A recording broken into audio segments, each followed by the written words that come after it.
પ્રકરણ 8 સ્વતંત્રતા પછીનું ભારત. ભારતનું વિભાજન અને નિરાશ્રિતોનું પુનઃવસવાટ.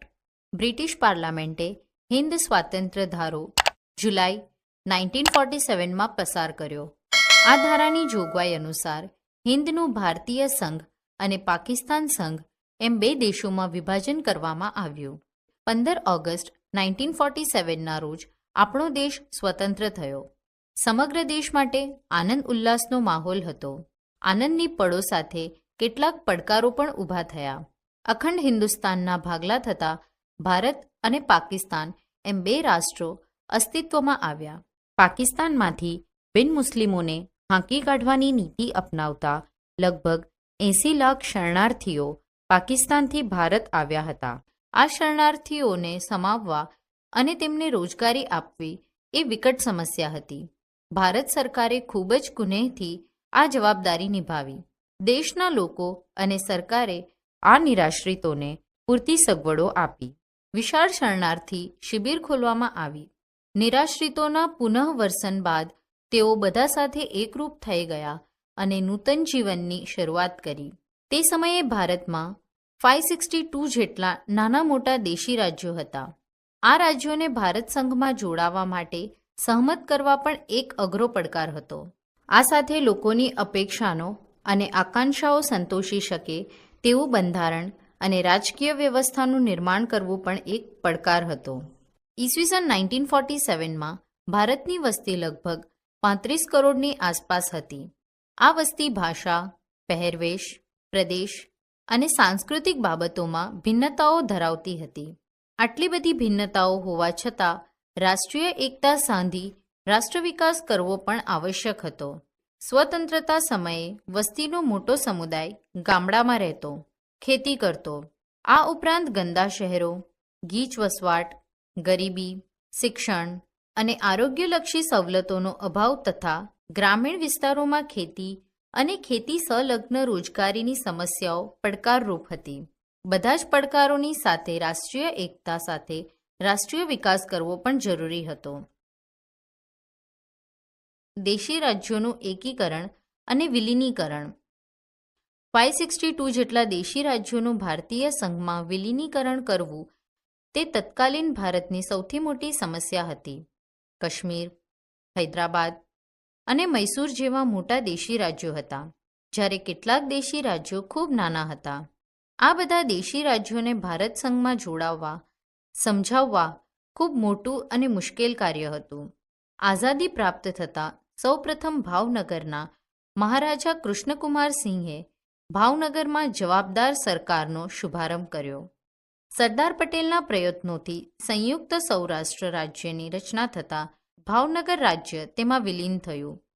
સૌરાષ્ટ્ર રાજ્યની આ ઘટનાને જવાહરલાલ નહેરુએ સમકાલીન ઇતિહાસનું સૌથી વિશેષ નોંધપાત્ર એકીકરણ ગણાવ્યું. સ્વતંત્રતા મેળવ્યા બાદ તત્કાલીન નાયબ વડાપ્રધાન અને ગૃહપ્રધાન સરદાર વલ્લભભાઈ પટેલે દેશી રાજાઓને અપીલ કરી કે તેમના શાસન હેઠળની પ્રજા અને ભારતીય સંઘના હિતમાં તેઓ પોતાના રાજ્યોને સ્વેચ્છાએ ભારતીય સંઘમાં જોડાવા સંમતિ આપે. તેમણે રાજાઓમાં દેશભક્તિ જાગૃત કરી. વ્યવહારુ બુદ્ધિથી તેમણે લગભગ બધા દેશી રાજ્યોનું ભારતમાં વિલીનીકરણ કરવાની પ્રક્રિયા આરંભી.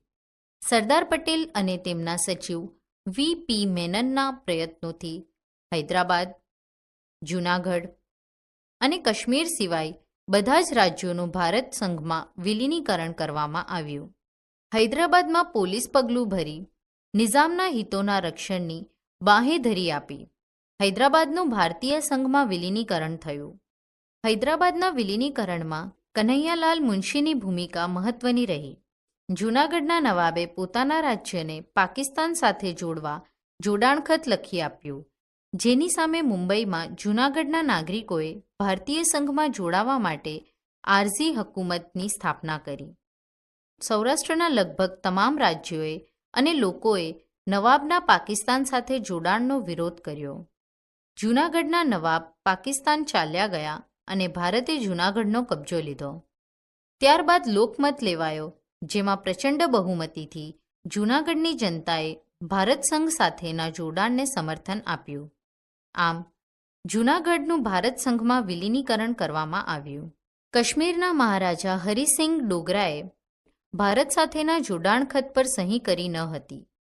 આ દરમિયાન કાશ્મીર પોતાની સાથે જોડાઈ જાય તે માટે પાકિસ્તાને કાશ્મીર પર આક્રમણ કર્યું. હરિસિંઘે ભારતની લશ્કરી મદદ માંગી અને ભારત સાથેના જોડાણ ખત પર સહી કરી.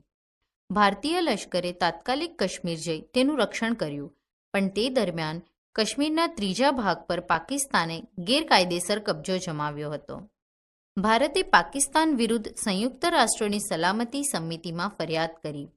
સલામતી સમિતિએ યુદ્ધ વિરામ કરવા જણાવ્યું. હજુ આજે પણ કાશ્મીરના ત્રીજા ભાગના પ્રદેશ પર પાકિસ્તાનનો કબજો છે, જેને આજે POK એટલે કે પાકિસ્તાન ઓક્યુપાઈડ કાશ્મીર તરીકે ઓળખવામાં આવે છે, જે વાસ્તવમાં ભારતનો ભાગ છે. કાશ્મીર કાયદેસર રીતે ભારતનો ભાગ છે તે નિર્વિવાદ હકીકત છે. આમ 1948ના અંત પહેલા ભારતમાં રાજકીય એકતા સિદ્ધ થઈ. રાજ્યોની રચના અને પુનઃરચના. ભારત સ્વતંત્ર થયા બાદ દેશી રાજ્યોના એકીકરણની પ્રક્રિયા પૂર્ણ કરવામાં આવી.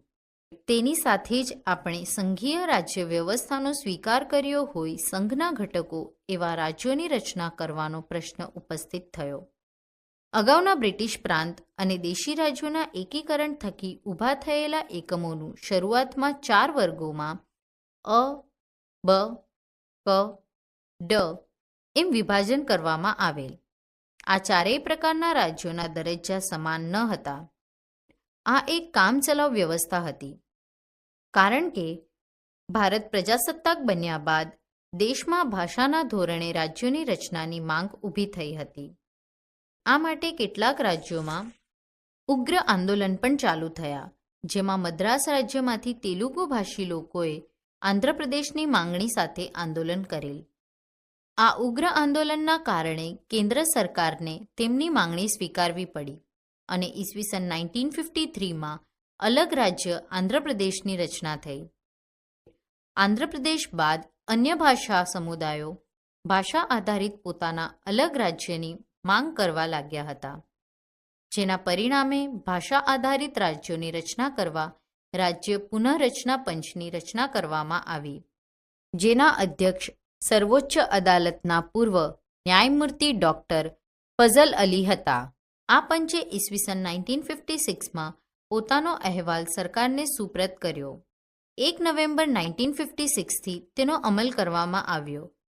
તે પ્રમાણે અગાઉના 4 પ્રકારના રાજ્યોની વ્યવસ્થાને રદ કરી તેના સ્થાને 14 રાજ્યો અને 6 કેન્દ્રશાસિત પ્રદેશોની વ્યવસ્થાનો સ્વીકાર કરવામાં આવ્યો. આ 14 રાજ્યો પૈકી મોટા ભાગના રાજ્યોની રચના ભાષાના આધારે થઈ, પણ પંજાબ અને મુંબઈ અપવાદ હતા. મુંબઈ રાજ્ય મરાઠી અને ગુજરાતી એમ દ્વિભાષી વિસ્તારોનો સમાવેશ થતો. આની સામે મરાઠી અને ગુજરાતી ભાષાના ધોરણે રાજ્યોની રચના કરવાની ઉગ્ર માંગ ઉઠી અને મહાગુજરાત આંદોલનની શરૂઆત થઈ. તેના નેતાઓમાં ઇન્દુલાલ યાજ્ઞિક એટલે કે ઇન્દુ ચાચા, ભાઈલાલ ભાઈ એટલે કે ભાઈ કાકા, બ્રહ્મકુમાર ભટ્ટ વગેરે હતા, જેના પરિણામે મરાઠી અને ગુજરાતી ભાષી અલગ રાજ્યોની રચના કરવામાં આવી. નવા ગુજરાત રાજ્યનું ઉદ્ઘાટન 1 મે 1960ના રોજ સાબરમતી આશ્રમ, અમદાવાદ ખાતે પૂજ્ય રવિશંકર મહારાજના હસ્તે થયું. નવગુજરાતના પ્રથમ રાજ્યપાલ તરીકે મહેંદી નવાઝ જંગ અને પ્રથમ મુખ્યમંત્રી તરીકે ડૉક્ટર જીવરાજ મહેતાએ શપથ લીધા. ઈસવીસન 1966માં પંજાબનું વિભાજન કરીને પંજાબ અને હરિયાણાને અલગ રાજ્ય તરીકે માન્યતા આપવામાં આવી. સમય જતાં અસમ, નાગાલેન્ડ, મેઘાલય, મણિપુર, ત્રિપુરા, અરુણાચલ પ્રદેશ, મિઝોરમ એમ પૂર્વોત્તર ભારતના 7 રાજ્યોની રચના થઈ. આ 7 રાજ્યો 7 સિસ્ટર્સ સ્ટેટ તરીકે ઓળખાય છે. મોટા રાજ્યોમાંથી અલગ નાના રાજ્ય રચવાની માંગણી સતત ચાલુ રહી. ઈસવીસન 2000માં બિહારમાંથી ઝારખંડ, મધ્યપ્રદેશમાંથી છત્તીસગઢ અને ઉત્તર પ્રદેશમાંથી ઉત્તરાખંડ રાજ્યની રચના કરવામાં આવી. ઈસવીસન 2014માં આંધ્રપ્રદેશમાંથી તેલંગાણા અલગ રાજ્ય બન્યું. છેલ્લે ઓક્ટોબર 2019થી જમ્મુ અને કાશ્મીર તેમજ લદ્દાખને કેન્દ્રશાસિત પ્રદેશ તરીકે દરજ્જો પ્રાપ્ત થયેલ છે.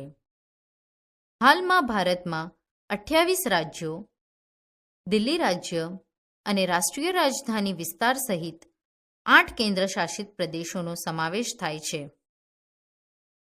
ફ્રેન્ચ અને પોર્ટુગીઝ સંસ્થાનોનું ભારત સંઘમાં વિલીનીકરણ. 26 જાન્યુઆરી 1950ના રોજ ભારત પ્રજાસત્તાક બન્યું. ત્યાં સુધીમાં ભારતના દેશી રાજ્યોનું ભારત સંઘ સાથે જોડાણ થઈ ચૂક્યું હતું, પરંતુ ફ્રાન્સ અને પોર્ટુગલના તાબા હેઠળના પ્રદેશોનું ભારત સંઘ સાથે જોડાણ બાકી હતું.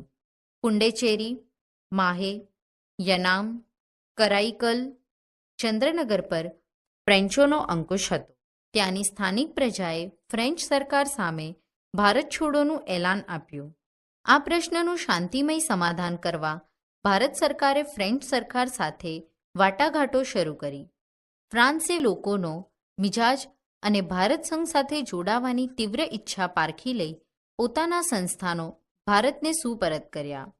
13 ઓક્ટોબર 1954માં ફ્રાન્સે વસાહતો ભારત સરકારને સુપરત કરી ભારતમાંથી વિદાય લીધી. દીવ, દમણ, ગોવા, દાદરા અને નગર હવેલી પ્રદેશો પર પોર્ટુગીઝોનો કબજો હતો. ફ્રેન્ચો કરતાં પોર્ટુગીઝો વધુ જક્કી પુરવાર થયા. સમજાવટ અને વાટાઘાટો દ્વારા આ પ્રદેશો સોંપી દેવા ભારત સરકારે ઘણા પ્રયત્નો કર્યા, પણ પોર્ટુગીઝ સરકાર તૈયાર ન થઈ. ત્યારે ત્યાંના સ્થાનિક લોકોએ ભારત સંઘ સાથે જોડાણ માટે ગોવા મુક્તિ આંદોલનની શરૂઆત કરી. આ આંદોલન દરમિયાન હજારો લોકોએ ગોવા, દીવ, દમણમાં પ્રવેશવા પ્રયત્નો કર્યો, જેમાં ઘણા સત્યાગ્રહીઓ શહીદ થયા.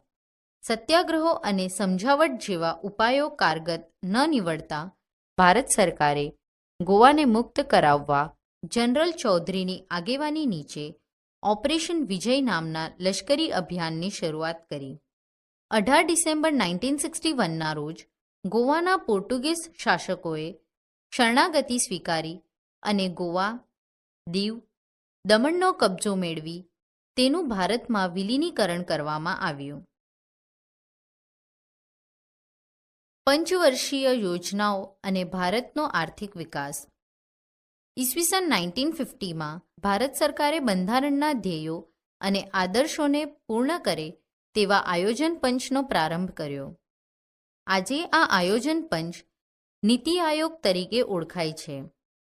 આ આયોજન પંચમાં નિષ્ણાંત અર્થશાસ્ત્રીઓ, વહીવટી નિષ્ણાંતો અને વિવિધ ક્ષેત્રોના નિષ્ણાંતોનો સમાવેશ થાય છે.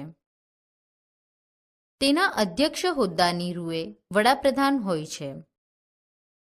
ભારતનું આર્થિક આયોજન લાંબા ગાળા અને ટૂંકા ગાળા એમ બંને વચ્ચે ઉદ્દેશ્ય ધરાવે છે.